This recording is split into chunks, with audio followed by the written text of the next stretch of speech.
Hi friends, ఈరోజు ఒక అనుకోని విధంగా అంటే నిన్న రాత్రి నాకు మెసెంజర్లో కుర్రవాడు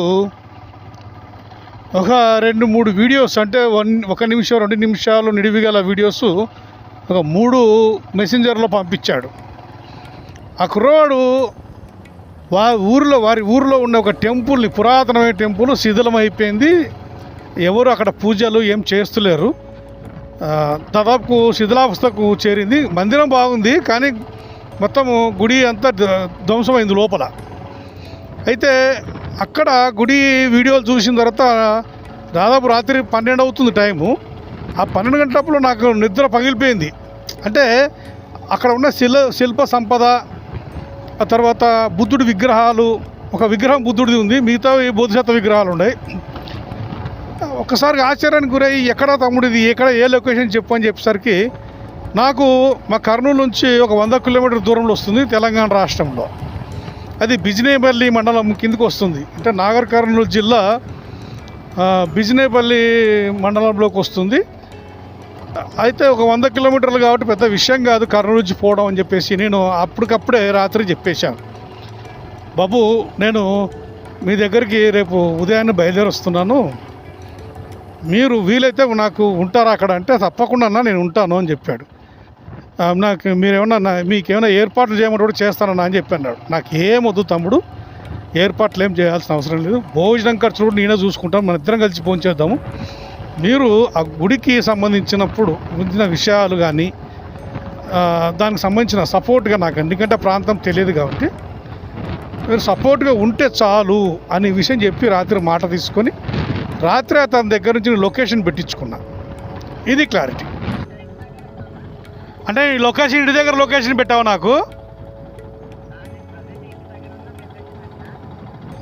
లొకేషన్ ఏది పెట్టావా నాకు? ఇంటి దగ్గరది పెట్టావా లేకుంటే టెంపుల్ దగ్గరది పెట్టావా?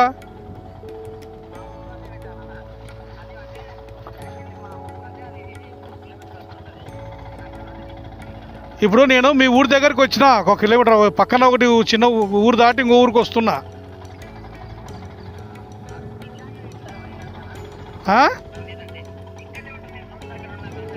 రా, ఓకే అక్కడ రోడ్డు మీద ఉండండి, వస్తున్నా. సరే. సల్కర్పేట పరిధి ప్రారంభం. ఈ ఊరు సల్కర్పేట. మనము ఇక్కడ చూస్తున్నాం సల్కర్పేట అని వస్తుంది. ఇది ఈ సల్కర్పేటలోనే ఈ బౌద్ధ వారసత్వం ఉందనేది మనం చూడాలి. ఇప్పుడు చూడండి, ఈ ఊరికి ఏదో అవినవ సంబంధం ఉంది. మనం చూస్తున్నాం కదా, ఇది బొడ్రాయ్. ఇక్కడ మనం చూస్తున్నది బొడ్రాయ్ అనే బౌద్ధ స్తూపం. ఇది అంటే గ్రామంలో అప్పట్లో ఊరు వాకిలి అంటారు. ఊరు వాకిలికి సంబంధించి మొదట బౌద్ధ చైత్య స్తూపాన్ని నిర్మించేవాళ్ళు. ఇక్కడ పూజలు చేసుకొని గ్రామంలోకి వెళ్ళిపోయేటట్టు ఒక కల్చర్ ఉండేది. ఈ రాను అవి శివ స్తూపాలుగా, బొడ్రాయలుగా మారిపోయాయి. కింద చూడండి, ఆ బేస్ మొత్తం బౌద్ధానికి సంబంధించిన బేస్ అది కింద. ఓకే, అతనికి కాల్ చేద్దాం. నువ్వేనా? ఓకే.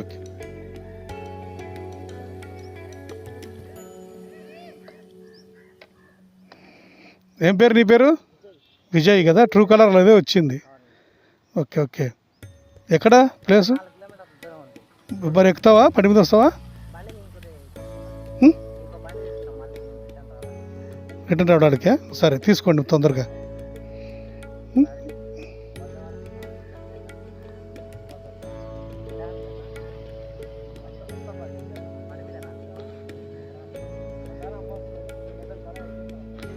వీళ్ళు బండి వెనక తీసుకొస్తారా? మనం బండి మీద పోదామా? నా భుజాలు 2 చేతులు పట్టుకొని ఇక్కడ కాలు పెట్టు, ఫస్ట్ కాలు పెట్టు. ఎక్కేవా? వెళ్దామా?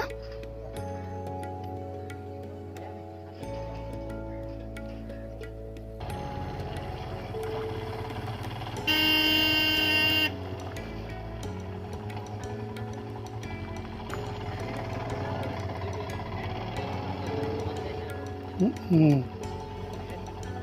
ఇక్కడేనా? ఎట్లా వెళ్ళాలి దారి?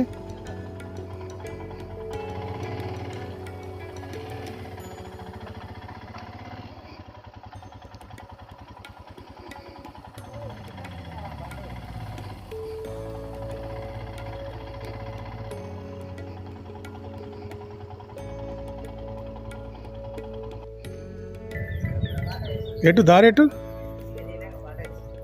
ఇటు రావాలనా? ఊరి పేరు వడ్డమాన్ కదా ఇది? ఈ వడ్డమాన్ చరిత్రలు ఎట్లుంటాయంటే, గుంటూరు జిల్లాలో ఒక వడ్డమాన్ ఉంది, అక్కడ బౌద్ధ వారసత్వాలు. అలాగే కర్నూలు జిల్లాలో ఒక వడ్డమాన్ ఉంది, అక్కడ బౌద్ధ వారసత్వాలు షూట్ చేశా. ఇప్పుడు తెలంగాణలో బిజినపల్లి మండలంలో ఒక వడ్డమాన్ దగ్గరికి వచ్చాను. సో వడ్డమాన్కి బౌద్ధానికి చాలా సంబంధాలు ఉన్నాయనేది అనిపిస్తుంది. ఎందుకంటే గబ్బిలాలు ఎక్కువ ఉన్నాయి ఇక్కడ. లోపల పోవచ్చా?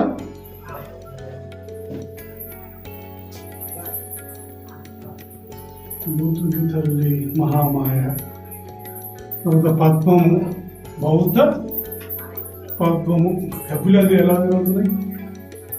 తర్వాత ఇక్కడ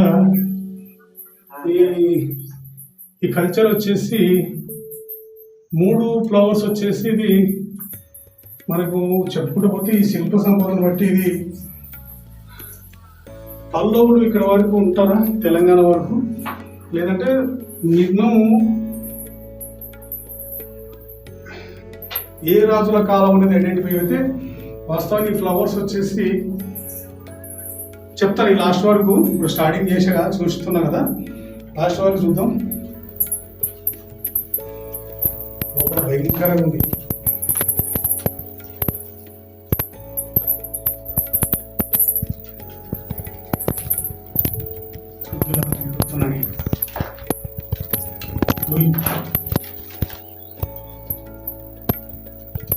ఇక్కడ కూడా పద్మం ఉంది. గబ్బిలాలు ఎక్కువ ఉన్నాయి. చూశాను పా. నేను రాయి పాతరాయన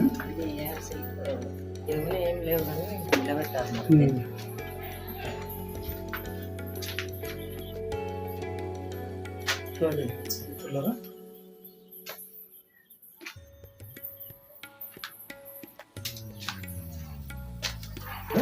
విగ్రహాలు ఉన్నాయి.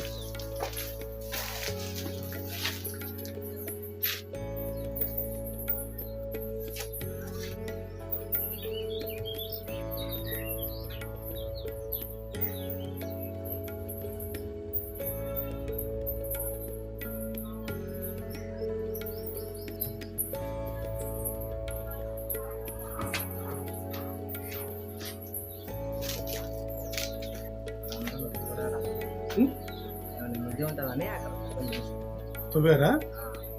ఊర్లో ఉంది, చుట్టూ మొత్తం గ్రామం ఉంది.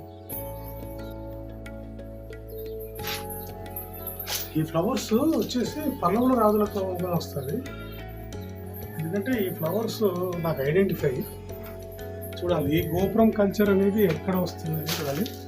అంటే ఒక్కొక్క కాలం రాజులు ఒక కాలం నాటి ఉంటాయి. మహామాయ దాంట్లో ఉంది కదా, ప్రతిదానికి ముఖద్వారం అనుకుంటుంది. ఇప్పుడు మీకు బౌద్ధ కల్చర్లో సింపుల్ బౌద్ధ కల్చర్లో మనం గుర్తించాల్సింది ఫస్ట్ ఏంటంటే కుంభం ఉంటుంది, పూర్ణ కుంభం. ఇక్కడ చూడండి. ఇప్పుడు ఈరోజు మన ఆంధ్రప్రదేశ్ ప్రభుత్వం తెలంగాణ కాదు, ఆంధ్రప్రదేశ్ ప్రభుత్వము ఏం చేసింది, ఆంధ్రప్రదేశ్ ప్రభుత్వం పూర్ణ కుంభాన్ని రాజముద్ర అంటే ఆంధ్రప్రదేశ్ గుర్తింపు పెట్టుకుంది. ఆంధ్రప్రదేశ్కి గుర్తింపుగా బౌద్ధ పూర్ణ కుంభం పెట్టుకుంది. ఇక్కడ మహామాయ కామన్, ప్రతి టెంపుల్కి మహామాయ కామన్.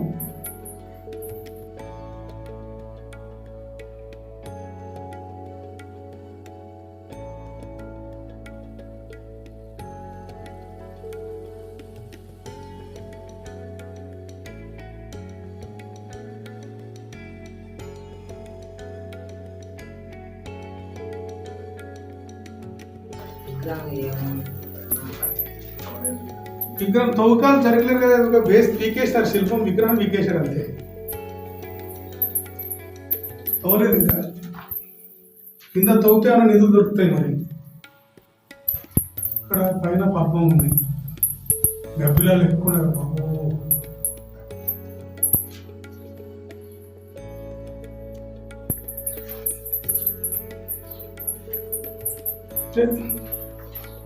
ఒక్కొక్క డిజైన్ పెట్టారు వీళ్ళు. మహామాయనేనా ఇక్కడ, కొన్ని చోట్ల బుధుడు కూడా ఉంటాడు. నెక్స్ట్ ఇక్కడ అదొక దాంట్లో ఉన్నాయి, అదంతా ఇదేనా సేమ్ స్టోరీనా?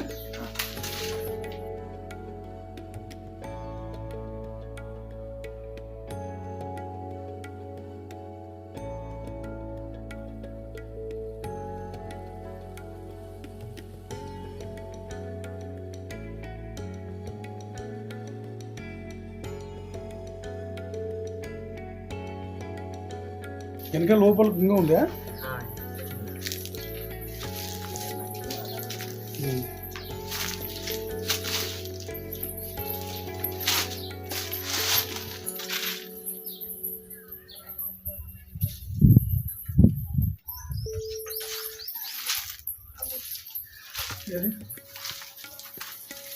ఇది మూడవదే, త్రిమూర్తులు అంటారు దీన్ని. ఇందులో వాసన ఎక్కువైపోయింది.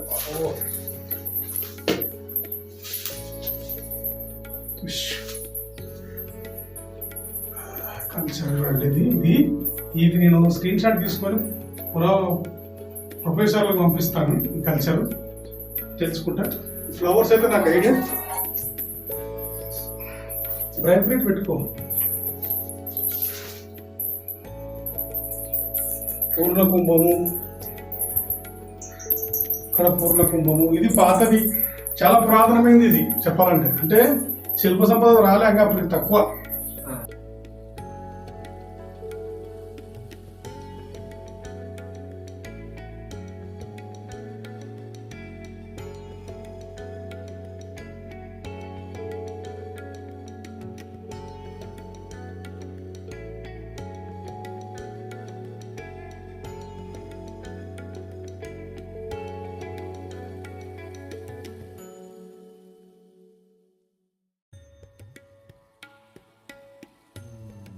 మొత్తానికైతే విగ్రహాలు లేకుండా చేశారు. చూడాలి, గబ్బిలాలు ఎక్కువ ఉన్నాయి.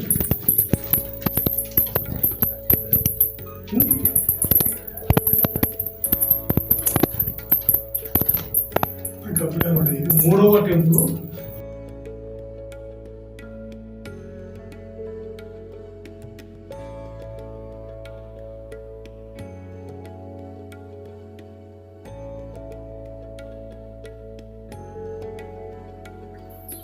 సో మిత్రులారా, ఇది ఒక గ్రామంలో పురాతనమైనది. ఎందుకంటే దీని పేరే, ఊరి పేరు వడ్డమాన్ గ్రామానికి సంబంధించి చారిత్రక విషయాలు చాలా ఉన్నాయి మనకు.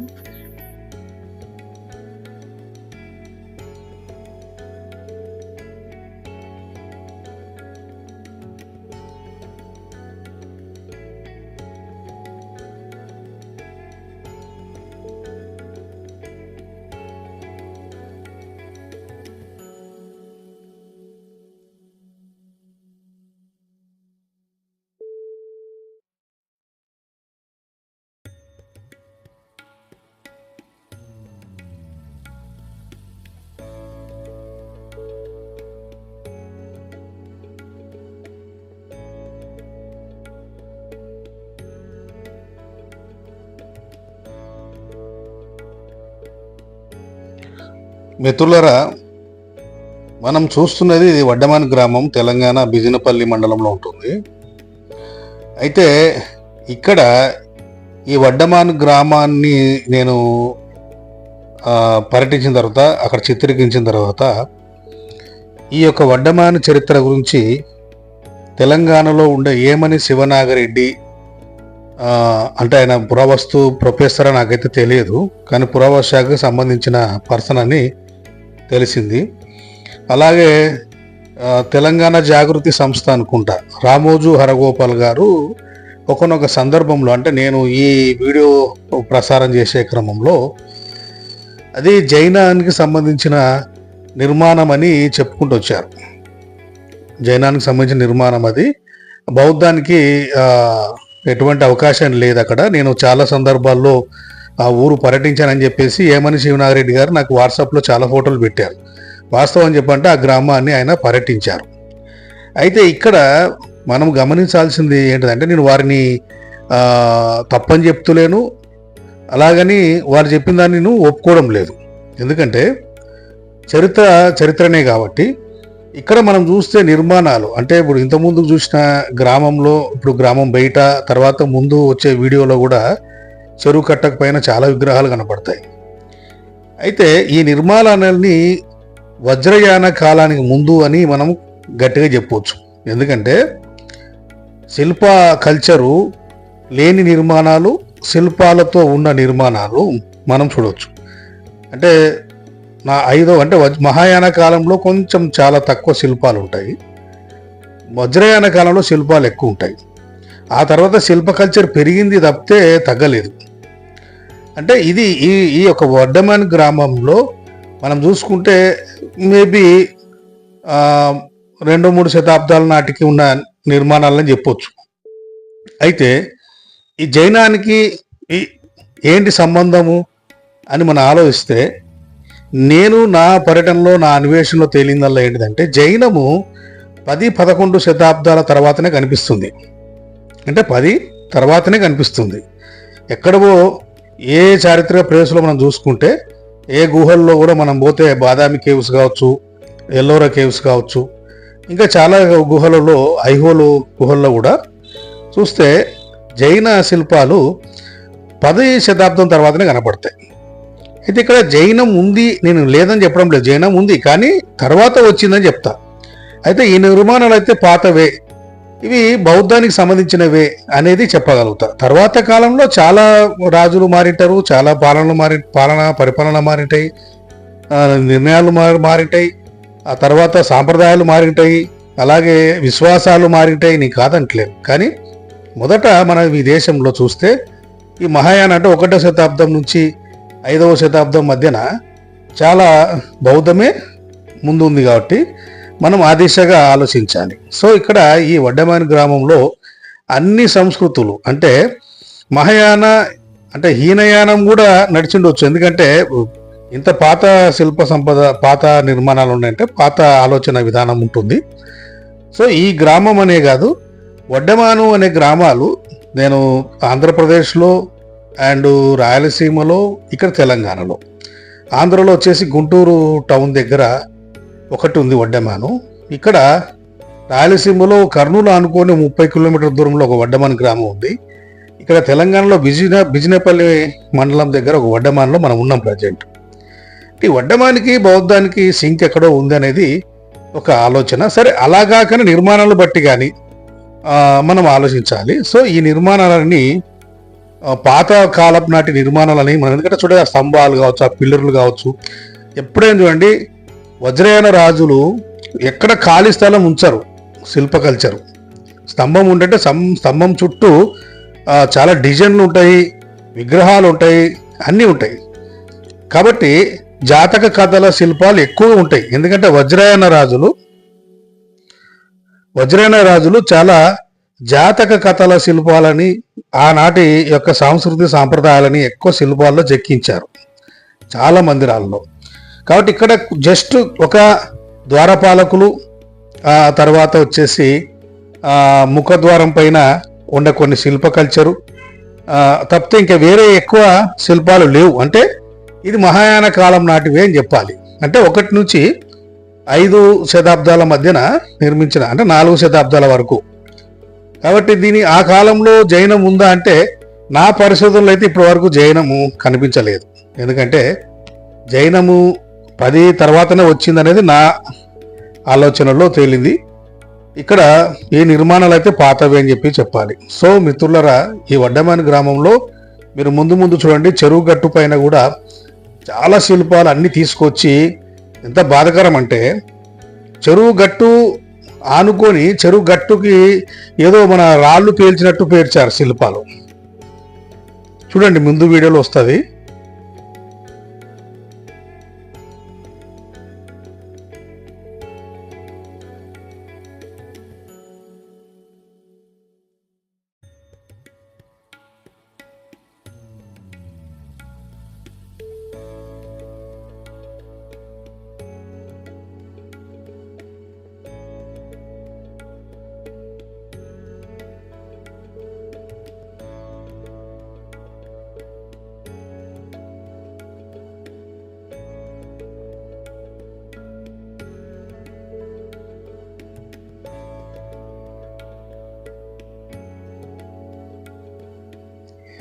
ఇక్కడ మనం చూస్తే ఈ విగ్రహాలు మొత్తము ఇది చెరువు గట్టుకి దగ్గర మనం షూట్ చేస్తున్నాము.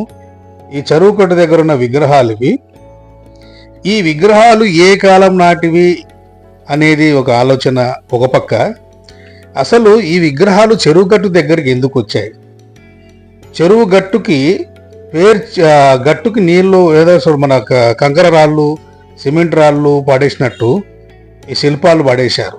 అంటే ఈ వడ్డమానులో చాలా ధ్వంసమే జరిగిందని మనం భావించాలి. చాలా ధ్వంసమే జరిగిండాలి. ఎందుకంటే ఒక మందిరాల్లో ఉన్న శిల్పాలు ఇవన్నీ ఇక్కడికి వచ్చి చెరువు గట్టు మట్టిలో కూరుకుపోయి ఉన్నాయంటే మనం ఆలోచించాల్సిన విషయమే. అలాగే వడ్డమానులో మనం తీసింది 3 మందిరాలు. అంటే ఫస్ట్ మనం 3 టెంపుల్స్, తర్వాత ఇంకోటి తీసాము, 4 టెంపుల్స్. ఇప్పుడు చెరువు గట్టు దగ్గర చూస్తున్నాము. అయితే చాలా ఉన్నాయి, ఇంకా గ్రామాల్లో 7-8 టెంపుల్స్ ఉన్నాయి. ఇవన్నీ చాలా పురాతనమైన టెంపుల్సే. అయితే ఒక అంచనాకి నేనేమొచ్చానంటే ఈ శిల్ప సంపద అంతా, అంటే అక్కడ ఉండే ఊర్లో ఉండే గుళ్ళల్లో ఉండే మందిరాల్లో ఉండే శిల్పాలు అన్నీ తీసుకొచ్చి బయట పారేశారు. అంటే పాత నీరు తీసేసి కొత్త నీరు నింపారనేది మనకు అర్థమవుతుంది.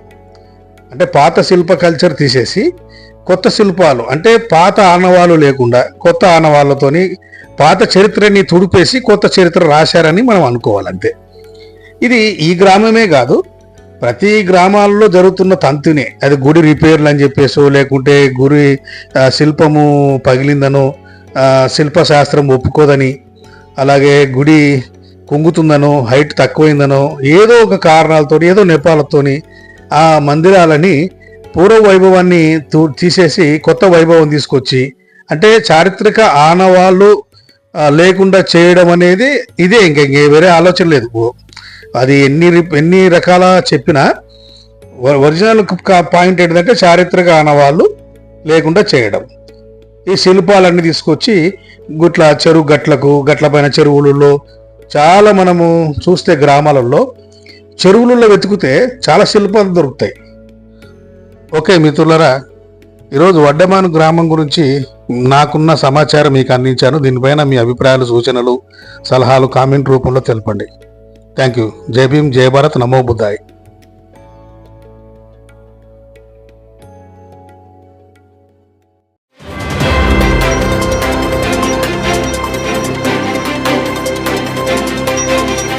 బహుజనుల గుండె చప్పుడు మీ బహుజన 9 న్యూస్. బోధించు, సమీకరించు, పోరాడు.